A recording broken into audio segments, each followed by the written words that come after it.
Welcome to the Real Estate Syndication Show.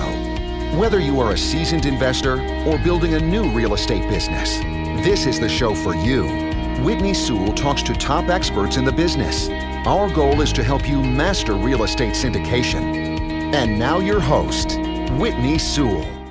This is your daily real estate syndication show. I'm your host, Whitney Sewell.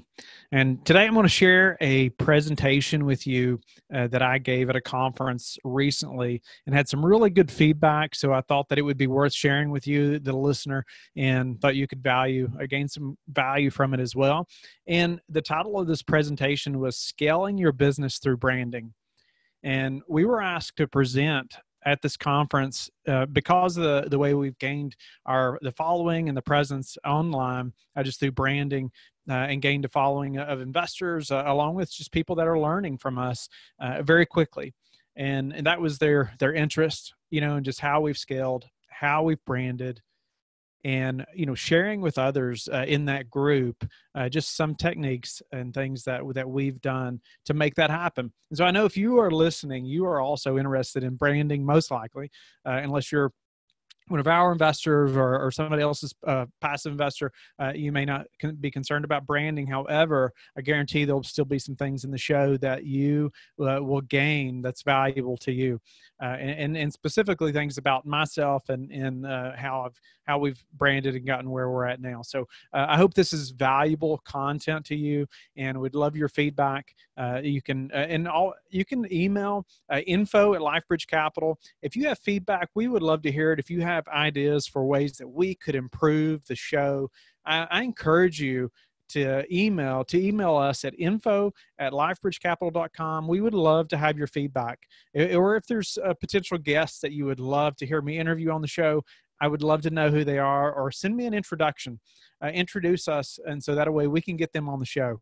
Or if you have questions that you would like me to ask, email them to info@LifeBridge Capital. We would love to know those questions that you have so we can help you improve your business in a great way. So right now I'm going to share my screen, and that way you can go to YouTube and watch this as well, and you'll be able to see it there. That way you can actually see the actual presentation that I gave at this conference, and it's pretty short, pretty simple. However, even if you're just listening, you'll still gain probably the same benefit. But if you like going to YouTube, you can subscribe to us there as well, and you can actually see this presentation itself. So, but initially, it's scaling your business through branding. Obviously, I'm you know who I am, but I started this presentation with talking about your why, and our why has defined, so much about our business, and really given us that push and that desire to keep going, in times when it's tough. And if you don't have that strong why, you're not going to be as committed, and you're not going to have what it takes to make it through some of those valleys in especially becoming an entrepreneur, but just the entrepreneurial journey. You're going to need that strong why. And on my PowerPoint, I used a picture of some kids in Africa, that obviously are have dirty feet and are barefoot mostly, or old clothes. It just they're as happy as they can be. But our why is helping families adopt children.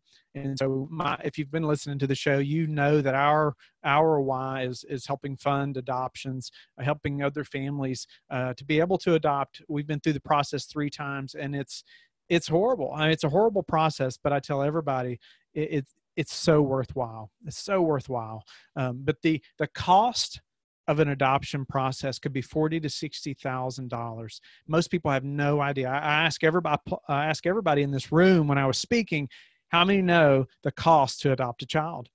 Nobody knew. And when I said 40 to 60,000, obviously their jaws just hit the floor. People, if you're not around anybody that's adopted, you have no way to know.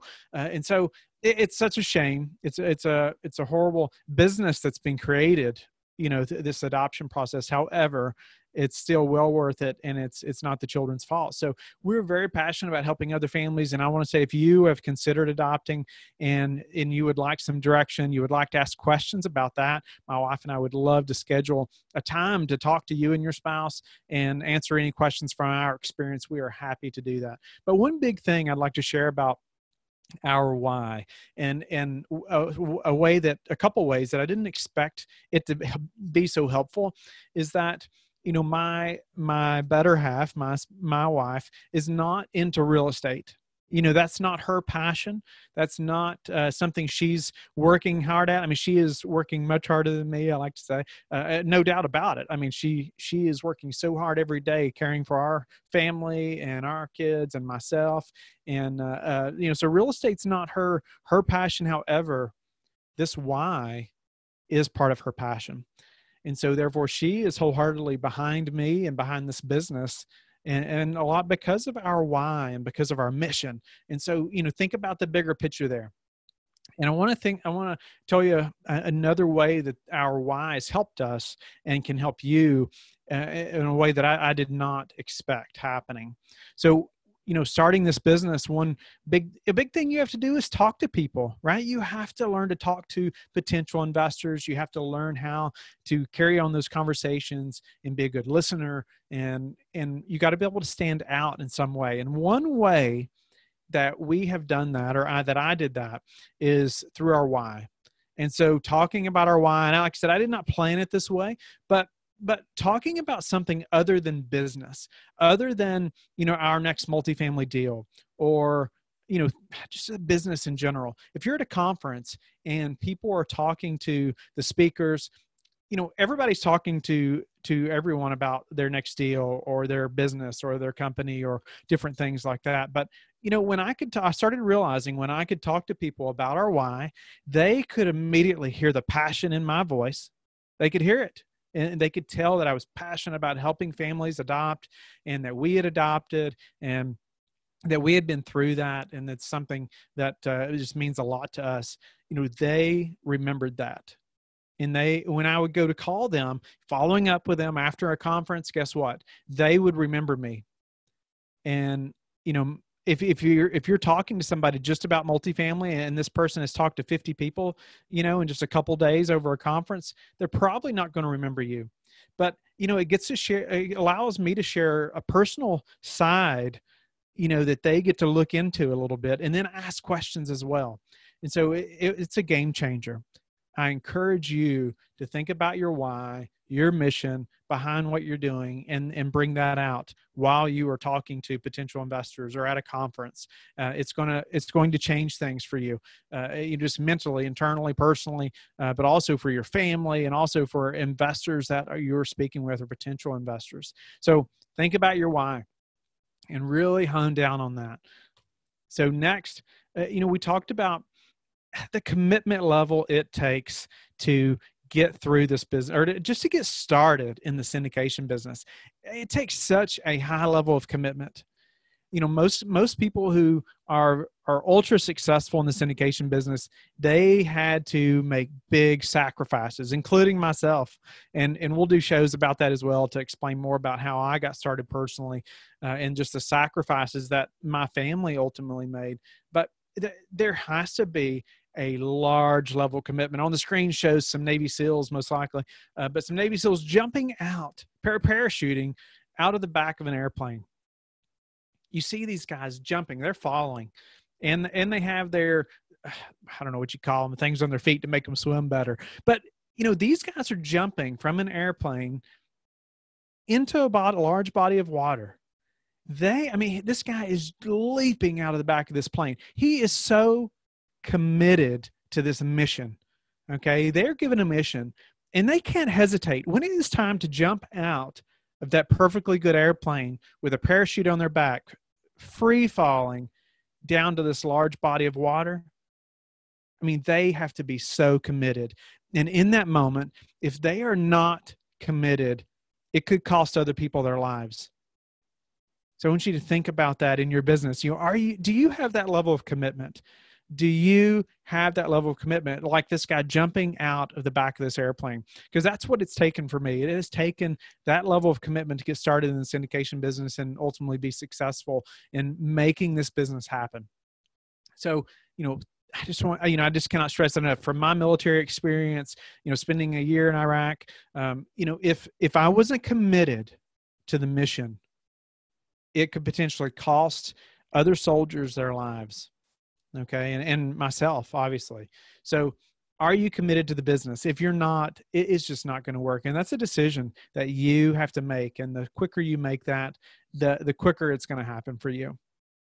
There's so many other stories from boot camp and different things I could share that's helped me, and through military, obviously boot camp, and then police academy, that's helped me to shape, my mindset and commitment and things like that. That's helped me ultimately in this business. So, next on the screen, you would see a clip about thought leadership and developing your niche and your platform and why it's important. So, we've completed over 450 interviews. We've done that in the last year and a half or less. And so, even today, as I'm speaking, as I'm recording this interview, I had 13 shows scheduled. I had 13 shows scheduled back to back to back. And by doing that, obviously it takes a large level, commitment to do that many shows, to stay focused, to ask good questions, to be involved. And so I'm bringing the most value to you, as a listener.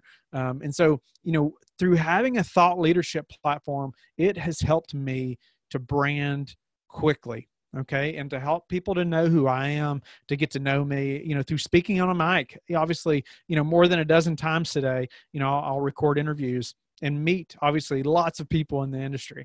And so having a thought leadership platform is so important. But remember, if you don't have a strong why, if you're not committed, the thought leadership platform is not going to matter. Okay, people are going to see your level of commitment. They're going to understand more about you and learn about your why through your thought leadership platform. Okay, and so those things, you have to make those decisions first. But moving into thought leadership, thought leadership platform, that term is used a lot now, but it could be a meetup. It could be a blog. There could be different, it could be just a YouTube channel. There's different avenues of creating a thought leadership platform. It doesn't have to be a podcast. Some people are terrified at having a podcast and speaking in front of people, but it could just be a blog. It doesn't have to be something like a podcast or even a meetup. There's a lot of work involved in that as well. But I cannot tell you how important it is to develop your niche before you develop your thought leadership platform. Who is your audience? Who are you going to be speaking to?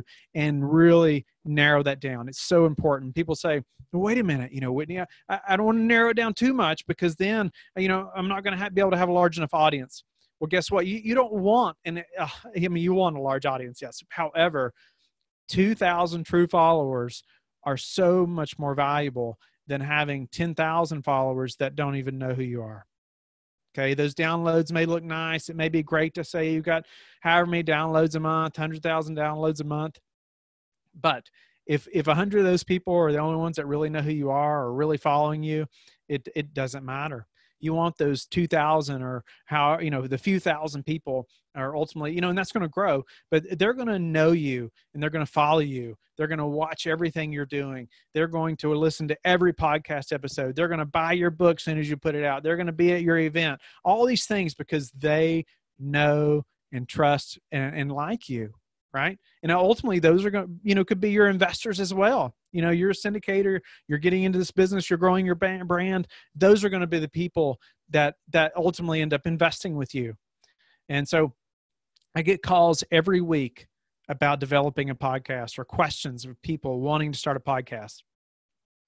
And so, yes, you can schedule a call. I'm happy to help. And we're also helping a few select people, brand themselves and grow their platform like we have. If you're interested in that, we're happy to talk to you. You can email info@LifeBridge Capital and reach out, and we'll schedule a call to see if you're a good fit for us. But it takes so much work, it takes so much time. But I get questions every week about, how do I get started in developing a podcast? So, most people, the problem though, is they never get started.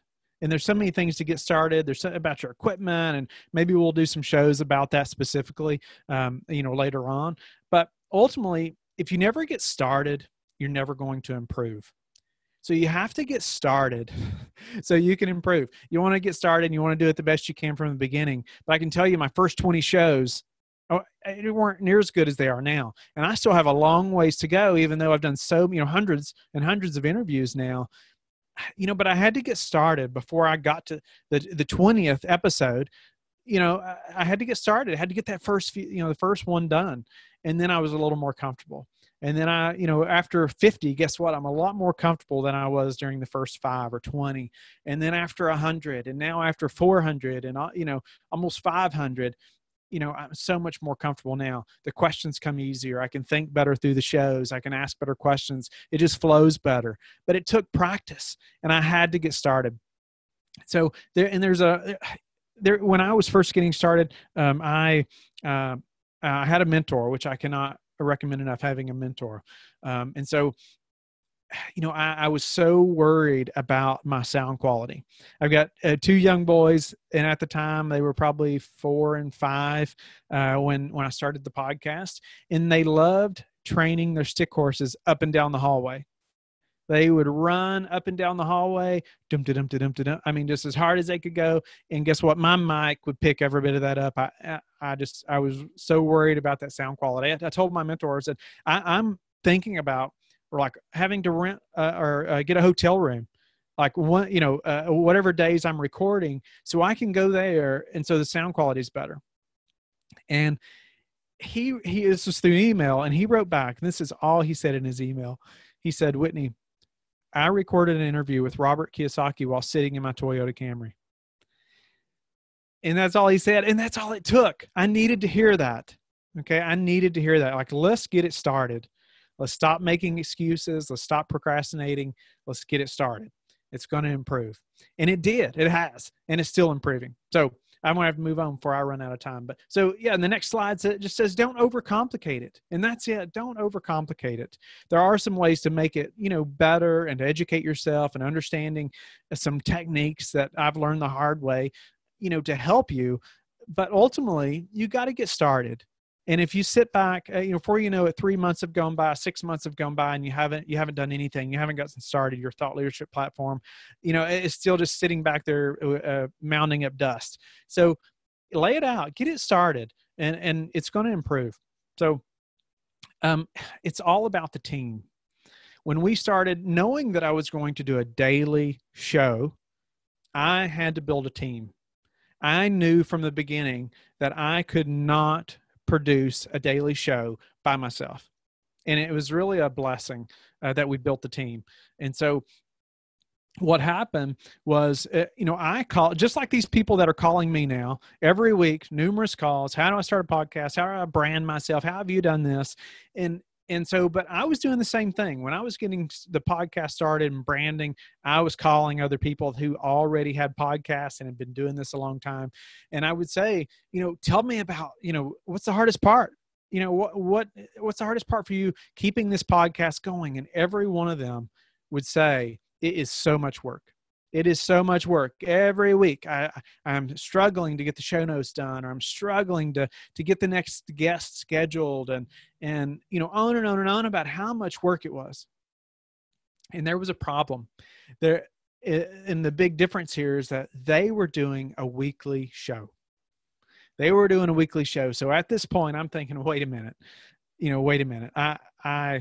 Maybe I should rethink this. Maybe I should not do a daily show, because all these people are saying, it's so much work. And so I went back to my mentor, and, I was talking about that, and he's saying, no, you can do it. You got to build a system. You got to build a team. And that's what we did. We built a team. I had 4 VAs that were doing something every day for the podcast when we first started. I have a different team now, because obviously we've improved, we've grown, and I have different people that are helping me. But initially, it was all about building that team before we ever launched. And we had 60 shows lined or recorded before we ever launched. which was so important. So that way, when people are, when somebody on the team, had a problem or we got behind, we didn't miss a day. I created time for our team to improve, knowing that there's going to be problems. So, we had to build a team, so I could find experts to do all these things that have to happen for a podcast or a thought leadership platform of any kind to happen, especially at this scale. Okay, moving on. Credibility.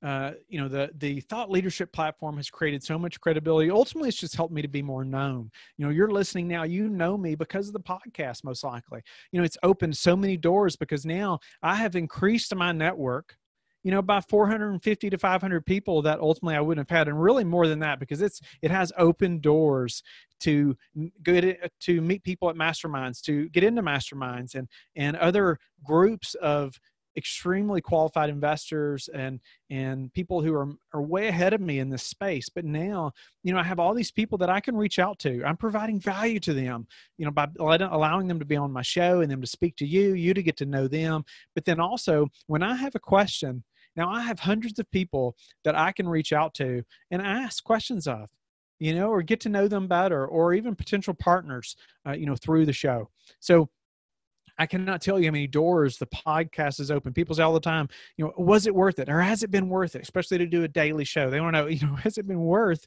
that much work? And I can't tell you enough, it has been worth it. Has it been a ton of work? I cannot stress it enough how much work it is and has been. But it has been well worth it. And you just have to be consistent. You have to jump in and make it happen. And we've done that through building a team. And so one other aspect of that is through, when you're having that investor conversation, which I'm having, obviously many times through the week with potential investors who sign up on the website. And if you haven't, I encourage you to go sign up on the website so we can speak, and we can hopefully partner on a future deal. But the thing about that conversation is that investors feel like they already know me, and they do. They know so much about me already because they've been involved in my thought leadership platform, which has been a podcast. Yours could be a meetup, yours could be some other form, but they get to listen to me, every day. They hear me, and I get this all the time. We get close to the end of our call and I say, I'm going to have to go. I've got another call, but I'm happy to schedule another call with you. And they say, well, Whitney, you didn't even get to talk. I didn't get to, I wanted to ask you some more questions. And so we'll schedule another call for them to do that. But then they'll also say, but you know what? I just feel like I already know you. And it's because, and then they'll say, because I listen to you every morning while I'm at the gym or while I'm walking the dog or on my way to work. And so I cannot stress the thought leadership platform enough, and I get it too. Whitney, there's so many podcasts or so many meetups about multifamily or whatever, and it's irrelevant. This thought leadership platform is more about branding and getting, your voice out there for people to know who you are. Remember, it's about that 2,000. Those fans, those 2,000 fans, as opposed to, this, 100,000 or whatever, that barely even know who you are. So there's not enough multifamily podcasts or meetups to take everybody. So, if you're creating value, if you're creating content that people are going to learn from and grow from, then they're going to come, they're going to tell their friends about it. So get started. All right. So, having a mentor, and avoiding is going to help you to avoid the naysayers. And I like to tell this story. When I was getting started, I was going obviously to numerous conferences, just like I am now. And there was 2 different conferences where I had dinner with 2 people who are extremely well known in this business. They are so well known. I mean, everybody listening has most likely heard of both of these people. And so I'm having dinner with just me and this person at 2 different conferences, 2 different people that's very well known. And I'm telling them about the podcast. This is before we launched. And I'm saying, I'm going to do a daily podcast about the syndication business. And both of them say, Whitney, are you crazy? That's going to be so much work. Don't do it. You're not going to be able to keep it up. You're not going to be able to keep it up.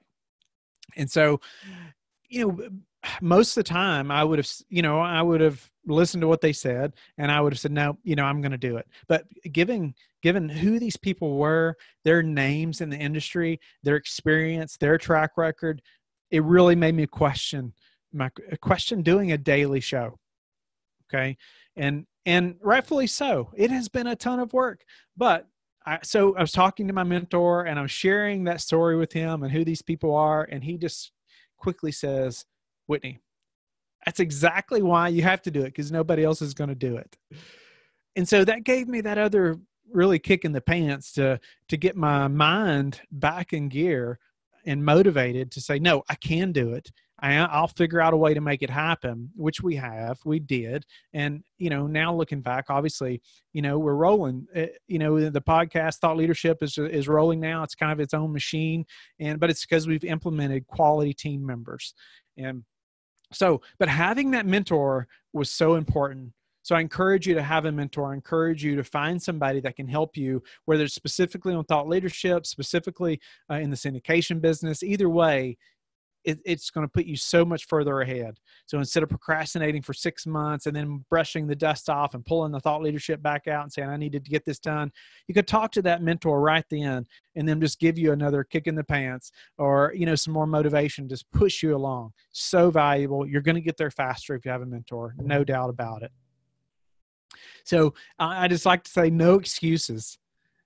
If it's important, you'll find a way. If not, you'll find an excuse. I don't know whose quote that is, but it's not mine. But I love that. If it's important, you'll find a way. If not, you'll find an excuse. If watching the TV is important to you, that's what you're going to do. You're going to find a way to do that. And then you're going to have excuses why you haven't started that thought leadership platform or started branding yourself. So stop making excuses. Let's get out there and let's launch your brand and your platform to help you get started in this business. I hope you've gone to the realestatesyndicationshow.com, or you can go to LifeBridge Capital where you can find the podcast. You can connect with me there. You can email info@LifeBridge Capital if you're interested in getting some help branding and thought leadership platform. And then also go to the Real Estate Syndication Show on Facebook. You can join the group there. You can engage with guests there and create or ask questions of them and myself. I'd love to get on there and help you. Reach out to us. We look forward to working with you in the future. And I'll stop sharing my screen. And so reach out. We'll talk to you soon. Have a blessed day. Thank you for listening to the Real Estate Syndication Show, brought to you by LifeBridge Capital. LifeBridge Capital works with investors nationwide to invest in real estate, while also donating 50% of its profits to assist parents who are committing to adoption. LifeBridge Capital, making a difference, one investor and one child at a time.